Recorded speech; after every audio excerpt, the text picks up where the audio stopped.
Sebelumnya telah ditunjukkan bahwa hubungan baik harus tetap berlangsung terus antara kita dengan anak kita.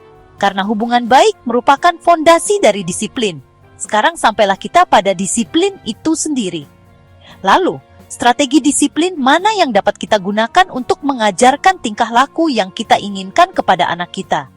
Yang paling efektif adalah sistem hadiah yang positif.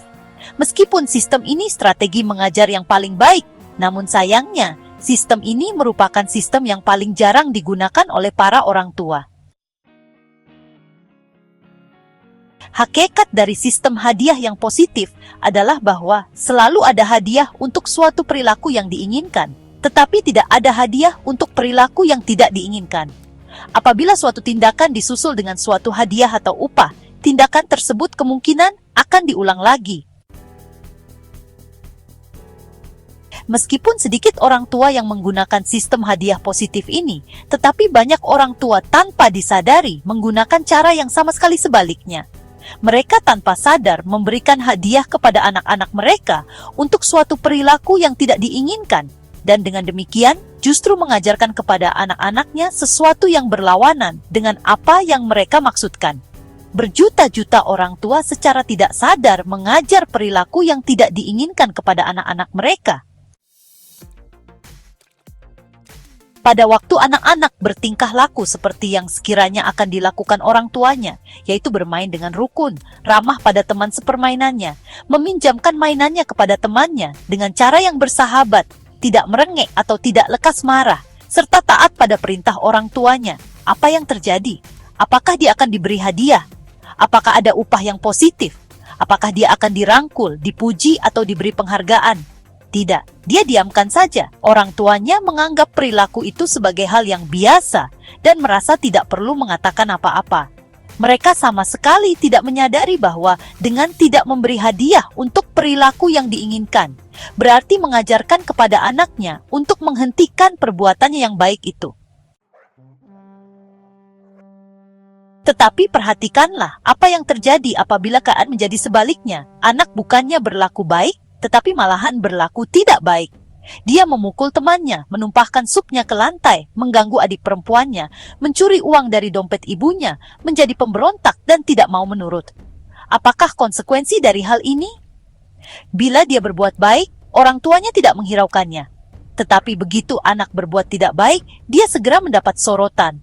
Orang tuanya menghardik, menasihati, menamparnya, atau dengan cara yang tidak langsung memberikan reaksi negatif terhadapnya. Apabila orang tua berbuat seperti ini, mereka melanggar hukum yang disebut hukum keripik kentang yang melempem. Seorang anak jelas lebih menyukai keripik kentang yang renyah daripada keripik kentang yang melempem. Demikian pula seorang anak lebih menyukai perhatian positif orang tuanya daripada perhatian negatifnya. Akan tetapi, kalau pilihan yang ada itu hanyalah perhatian negatif dari orang tua, atau tidak mendapat perhatian sama sekali, biasanya dia akan memilih perhatian yang negatif. Perhatian itu lebih baik daripada tidak dihiraukan sama sekali. Orang tua memaksudkan perhatian yang negatif itu sebagai suatu hukuman. Tetapi cukup aneh, bagi seorang anak perhatian yang negatif itu dapat berfungsi sebagai hadiah. Dalam hal ini, orang tua tanpa disadari mengajar anak itu untuk menggodai adik perempuannya, berkelahi dengan teman sepermainannya, mencuri uang dari dompet ibunya, atau jenis-jenis perbuatan tidak baik lainnya. Akibatnya, begitu banyak orang tua mengajarkan kepada anak-anak mereka hal-hal yang justru merupakan kebalikan dari apa yang sebenarnya ingin mereka ajarkan kepada anak-anak mereka. Dengan tidak memberi hadiah waktu si anak melakukan perbuatan baik, berarti mereka itu melenyapkan perilaku yang baik dari kehidupan anak mereka. Pada waktu yang sama, mereka sibuk melatih anak itu untuk berperilaku yang tidak baik dengan memberi hadiah perhatian negatif kepada anak mereka. Untuk menggunakan sistem hadiah yang positif, kita bisa mulai pada saat anak kita berusia sekitar 1,5 tahun dan terus melanjutkannya sampai masa remaja. Semakin dini kita memulainya, semakin mudahlah sistem itu digunakan. Bila anak sudah mencapai usia remaja, akan lebih sulit untuk memulainya, karena seorang remaja dalam keadaan suka memberontak melawan orang tuanya sebagai bagian dari tahap perkembangannya. Pada dasarnya ada dua macam hadiah. Hadiah kasih sayang dalam bentuk pujian, ciuman, pelukan, atau ungkapan afeksi verbal maupun fisik lainnya. Dan hadiah berupa sesuatu seperti dibelikan es krim, gula-gula, kesempatan untuk menonton pertunjukan TV yang istimewa, dihadiahi angka pada sebuah kartu, sehingga memungkinkan dia dapat mengumpulkan sesuatu yang sangat dia inginkan. Jika kita memulainya waktu anak kita masih sangat kecil, hadiah kasih sayang sudah sangat cukup dan kita hanya perlu menggunakan hadiah sesuatu itu untuk situasi tertentu. Di sini diberikan contoh-contoh bagaimana menggunakan hadiah positif bila anak kita yang berumur 8 tahun melakukan tindakan yang diinginkan. Bila dia mengajukan pertanyaan yang menarik dan menunjukkan keingintahuannya, pujilah dia. Katakanlah misalnya, "Sungguh pertanyaan yang baik, George. Kau memang pintar sekali." Jika ia mau melakukan sesuatu di sekitar rumah seperti yang kita minta, berilah dia pujian dan afeksi serupa sebagai tambahan.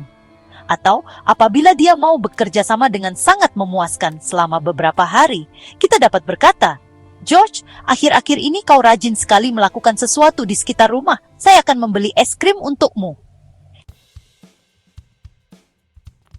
Hadiah yang kita berikan kepada anak ada dua macam, yaitu hadiah yang diberikan setiap kali anak kita melakukan tindakan yang kita inginkan, dan hadiah yang diberikan secara tidak tentu, sehingga anak kita tidak dapat mengetahui secara pasti kapan ia akan memperoleh hadiah. Bila anak kita untuk pertama kalinya belajar bertingkah laku menurut cara yang baru dan diinginkan, sangatlah penting bahwa ia menerima hadiah setiap kali ia bertindak menurut cara yang baru dan diinginkan itu. Namun sementara dia belajar perilaku baru dan mulai melaksanakannya dengan cukup teratur, kita dapat memberikan hadiah kepadanya sesekali waktu saja atau secara kadang-kadang. Kita tidak perlu memberinya hadiah pada setiap saat. Penting untuk diperhatikan, jangan memberikan hadiah istimewa bila si anak memintanya. Apabila melakukannya, maka kita akan segera mengetahuinya bahwa kita mengajarnya mengemis. Orang tualah yang menentukan kapan hadiah istimewa itu diberikan, bukan anak. Kita akan heran betapa mudahnya anak kita menyesuaikan dengan pemberian hadiah yang hanya kadang-kadang saja. Apa yang terjadi kemudian ialah bahwa dia akan terus berbuat baik karena dia telah menjadi terbiasa untuk melakukannya. Dan karena dia tahu bahwa hal tersebut menyenangkan kita dan juga menyenangkan dirinya. Akhirnya, perilaku yang baik itu sendirilah yang akan memberikan kepuasan padanya. Ini berbeda sekali dengan berperilaku yang dapat diraba meskipun dia akan senang sekali bila dia memperolehnya. Bila kita menghadiahi anak kita karena perilakunya yang kita setujui, itu tidak hanya berarti membuat dia terus melakukan hal-hal ini, tetapi juga memiliki pengaruh yang positif terhadap kita. Kita akan memperkembangkan kebiasaan mencari tindakan-tindakan yang dapat kita beri hadiah. Dengan memuji anak kita, karena telah melakukan hal-hal yang baik, secara tidak sadar, kita melatih diri kita untuk memusatkan perhatian pada hal-hal yang positif. Sayangnya, banyak orang tua justru melakukan yang sebaliknya. Mereka itu selalu mencari-cari hal-hal tidak baik yang dilakukan oleh anaknya, dan siap mendampratnya. Orang tua semacam itu terus awas agar dapat menangkap anaknya yang sedang berbuat tidak baik. Kita harus melakukan yang sebaliknya. Kita harus mencoba menangkap anak kita yang sedang berbuat baik dan memberi hadiah karena telah melakukannya. Semakin banyak kita menggunakan hadiah yang positif terhadap anak kita, semakin kita memiliki sistem hadiah yang efektif. Dan kita juga semakin kurang memerlukan strategi-strategi disiplin lainnya. Mengapa? Sebab perilaku negatif yang harus diatasi semakin berkurang